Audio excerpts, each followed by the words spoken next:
এটা ইলামবাজার আলী মেডিকেল। এখানে আজকে আমার মাকে নিয়ে আসবো দাঁত তোলার জন্যে। তা সকালবেলায় আমি চলে এসেছি আগে কারণ ডাক্তার এসছে কিনা জানতে এলাম। তা ওনারা বললো যে ডাক্তার চলে এসছে, আর আমার মায়ের নাম কিন্তু 1 নম্বরে আছে। আমরা কালকে নামটা লিখেই গেছিলাম। তা দেখুন এখন মা আসছে, আর আমাদের পিয়ার মা নিয়ে আসবে। তা ওনারা আসুক, তারপরে ডাক্তারের কাছে দাঁতটা তুলে নিয়ে যাব। আপনারা দেখতে থাকুন ভিডিওটা। আর এখান থেকে আজকে ব্লগটা আমি শুরু করলাম। তাহলে মা চলে এসছে দাঁত তোলার জন্যে, আর আমিও অনেক সময় আগে এসে বসেছিলাম এখানে যে ডাক্তার এসছে কিনা। তা ওনারা বললো যে ডাক্তার চলে এসছে। তাহলে চলো মা, হ্যাঁ ডাক্তার চলে এসছে, চলো এই সুযোগ ঢুকে যাও। তা চলুন এখন দাঁত তুলে আসি, তারপরে আপনাদের সামনে আবার আসছি। তাহলে মাকে দেখে নিয়ে এলাম, সেই সঙ্গে আমার দাঁতও দেখে নিলাম। আমার এই যে কাগজ, মানে মা আর ছেলের দুজনেরই প্রবলেম ছিল দাঁতের, সে ডাক্তার দেখে নিয়ে গেলাম। ডাক্তাররা খুব ভালো। চলুন এবারে ওষুধটা নিয়ে নিই। যে ডাক্তারকে আমরা আজকে দেখালাম, ডাক্তারের নাম হচ্ছে শান্তনু মাহান্ত। এই হচ্ছে শান্তনু মাহান্তর প্রেসক্রিপশন। তা আমি দেখিয়ে এসেছি, মা বসে আছে, মাকেও দেখানো হলো, দাঁত তোলা হলো। বলেছিল যে 2টো দাঁত তুলতে হবে, 2টো দাঁত নয়, এটা 3টে তুলতে হলো। ডাক্তারে বললো যে 2টো নয়, আর একটা সাইডে খারাপ আছে সেটাও তুলতে হবে। তার জন্য কিন্তু 3টে দাঁতই তোলা হয়েছে।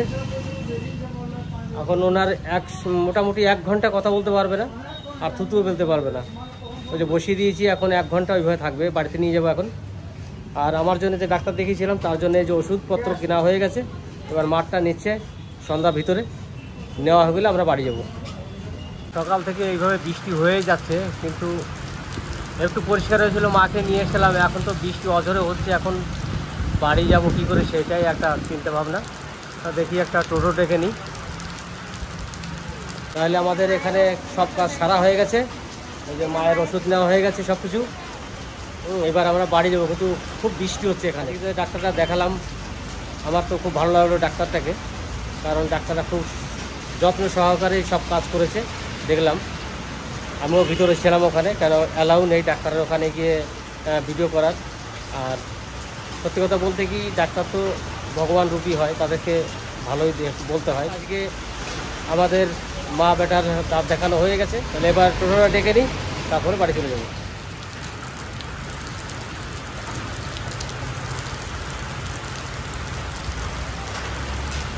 এখানে অনেক রকম ডাক্তার আছে। এই হচ্ছে আলী মেডিকেল। এখানে আমরা ডাক্তার দেখিয়েছি, ডাক্তার দেখিয়ে আমরা এখন বাড়ি যাব। তা ডাক্তারটা ওই দিকে বসে, ওই দিকে আমরা ডাক্তার দেখিয়ে এলাম, ওষুধ নিলাম। তাহলে মাকে পাঠিয়ে দিলাম টোটোতে, আর আমি এখন এই যে গাড়ি নিয়ে যাব। তা বৃষ্টি তো হয়েই যাচ্ছে, বৃষ্টি কখন কমবে ঠিক নেই। তার জন্য আমি এই জামাটা গায়ে দিয়ে নিলাম। এখন আমি বেরিয়ে যাবো। বাড়ি কিন্তু এসে স্নান টান করে রেডি হয়ে এখন খেতে বসবো। আর আমাদের বাড়িতে মেনু হচ্ছে নিরামিষ বেগুন ভাজা। আজকে শনিবার, তার জন্য আজকে ভাদ্র মাসের লাস্ট না, ভাদ্র মাসের লাস্ট শনিবার, তার জন্য আমরা আজকে নিরামিষ খাবো। সেই জন্যে আজকে নিরামিষ রান্না হয়েছে বাড়িতে। এখন খাওয়া দাওয়া করি, তারপর আমাদের সাথে আবার দেখা হবে। তাহলে বাড়ি থেকে বেরিয়ে আমি নদীতে চলে এলাম। আমাদের যে নদী শ্মশান ঘাট, সেই শ্মশান ঘাট দিয়ে নেমে এদিক দিয়ে আমি এখন নিচে চলে যাব। নিচে গিয়ে আপনাদের কতটা জল বেড়েছে জলটা আপনাদের সামনে তুলে ধরব। থেকে খাওয়া দাওয়া করে নদীতে চলে এলাম। নদীতে এলাম যে জল বেড়েছে নাকি তার জন্যে, যে জল বাড়তে পারে, কারণ কালকে যে বৃষ্টি হয়েছে তাতে জল বাড়তেই পারে। সকাল থেকে ভারী বৃষ্টি হচ্ছে, হালকা বৃষ্টি সব রকমই আছে, আর রাতভর তো ভারী বৃষ্টি হয়েছে, তার জন্য আমি এলাম। তা চলুন আগে গিয়ে দেখা যাক জলটা। আর এই যে দেখুন সব কাশফুল ফুটে গেছে। এই কাশফুলটা দুর্গাপূজা আসলেই ফোটে না দুর্গাপূজার পরেও ফোটে, এটা এখন আমার জানা নেই। তো আপনারা একটু কমেন্টের মাধ্যমে আমাকে জানাবেন যে কাশফুলটা পুজোর পরেও ফোটে না কাশফুল বছরে একবার পুজোর আগেই ফোটে। দেখুন নদীর উপরে কাশফুল কীরকম ফুটেছে। পুরো নদীটাই যতটা দেখা যাচ্ছে পুরোটাই কাশফুল আর কাশফুল। আর যে জলের কথা বলেছিলাম দেখুন, ওইগুলো ডুবেছিল না, ওইগুলো বেরিয়েছিল পুরোটাই, কিন্তু আজকে প্রায় ডোবার মুখে চলে এসছে। আর হয়তো আজকে রাত্রে যদি বৃষ্টি হয় সকালবেলা হয়তো ডুবে যাবে।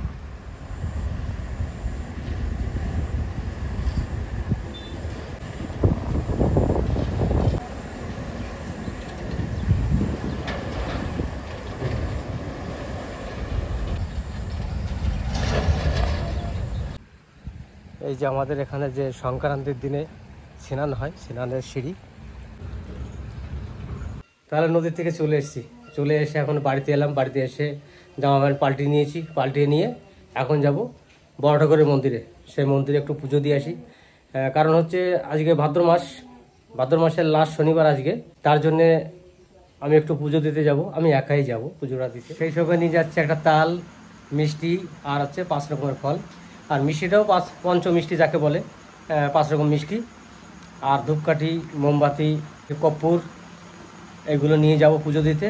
আমি অনেকদিন ধরে ভাবছিলাম যে একটু শনি মন্দিরে গিয়ে পুজো দেবো, তো সেই সময়টা আমার হয়নি। তারপরেও পিয়ার মা বললো যে মাঝে দিতে হবে না, লাস্ট শনিবার দাও, সব থেকে ভালো। আমি সেই জন্য আর লাস্ট শনিবারে যাচ্ছি আজকে। তা পুজোটা দিয়ে আসি বড় ঠাকুরের মন্দিরে। তা আপনারা দেখতে থাকুন, মন্দিরে যাচ্ছি, ওখানে গিয়ে আপনাদের সঙ্গে আবার দেখা হবে আর মন্দিরটা আপনাদের সামনে তুলে ধরবো। থেকে বেরোনোর আগেই কিন্তু বৃষ্টিটা শুরু হয়ে গেল। তা হালকা বৃষ্টি তো, তবু আমি যাই, যতটা যেতে পারি ততটা এগিয়ে থাকি। আমাদের এই যে মন্দিরে আমি পুজো দেওয়ার জন্য এসেছি। প্রসাদ যেটা নিয়ে এসেছিলাম সব কিছু আমি দিয়ে দিয়েছি এখানে, ফল, মিষ্টি। আর এটা বজরংবলীর মন্দির, এখানে আমি মোমবাতি, ধূপকাঠি আর হচ্ছে কর্পূর লাগিয়ে দিলাম।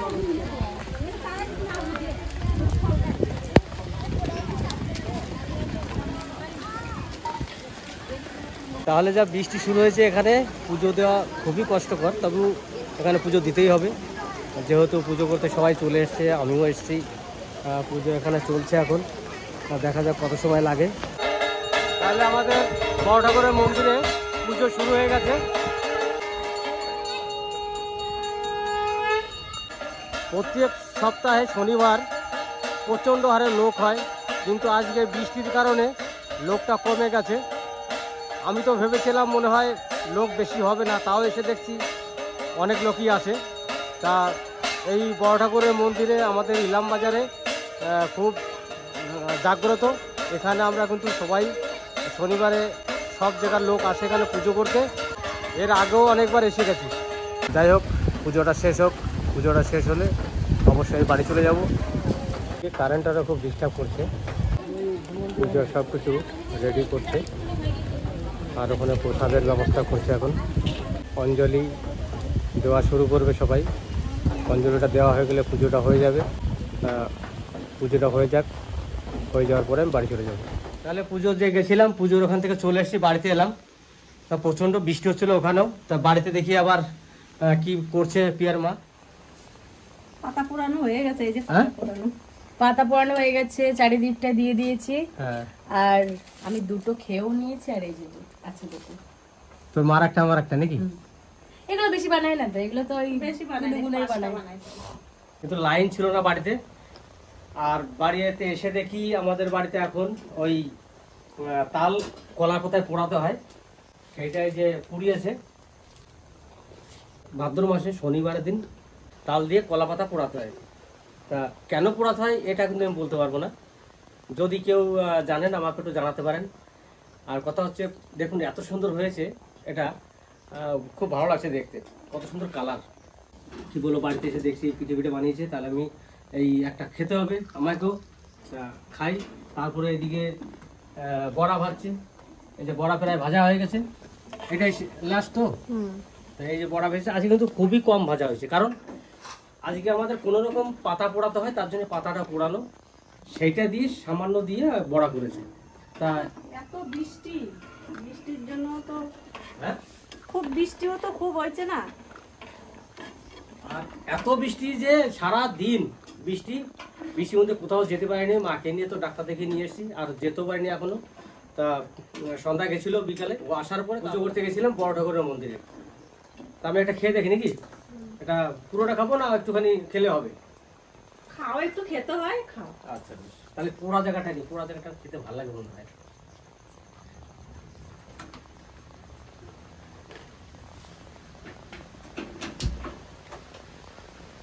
বড়া খেলে আলাদা লাগে, আর এই কলার পাতায় পোড়ানো কিন্তু আলাদা লাগে, কিন্তু একটু গন্ধ আলাদা। কলা পাতার যে ফ্লেভারটা আছে সেটা এর মধ্যে কিছুটা পাওয়া যায়। তো এটাও কিন্তু ভালো, খারাপ না। ভালো মন্দ কোনো বিচার নয়, বিচার হচ্ছে ভাদ্র মাসে কলা পাতা পোড়াতে হয় তাল দিয়ে, তাই পুড়িয়ে খাচ্ছি। বৃষ্টির মধ্যে খুব সুন্দর ঠান্ডা হাওয়া, হুম। বৃষ্টির মধ্যে খুব সুন্দর ঠান্ডা হাওয়া, খুব ভালো লাগছে। যা গরম দিয়েছে কটা। না আজকে কিন্তু যেরকমই বৃষ্টি হয়েছে আজকের দিনটা কিন্তু খুব সুন্দর গেল, গরম নেই কিচ্ছু নেই, খুব আরামের দিনটা কাটালাম। আর ভিজেছি আজকে, অনেকবার ভিজেছি আমি। তার কি বলবো, যারা ভিডিওটা দেখছেন লাইক শেয়ার করবেন, সাবস্ক্রাইব করবেন, আমার পাশে থাকবেন। এখানেই ভিডিওটা শেষ করলাম, দেখা হবে নেক্সট একটা ভালো ভিডিওতে। টাটা। আমার বড়া ভাজা হয়ে গেছে, টাটা।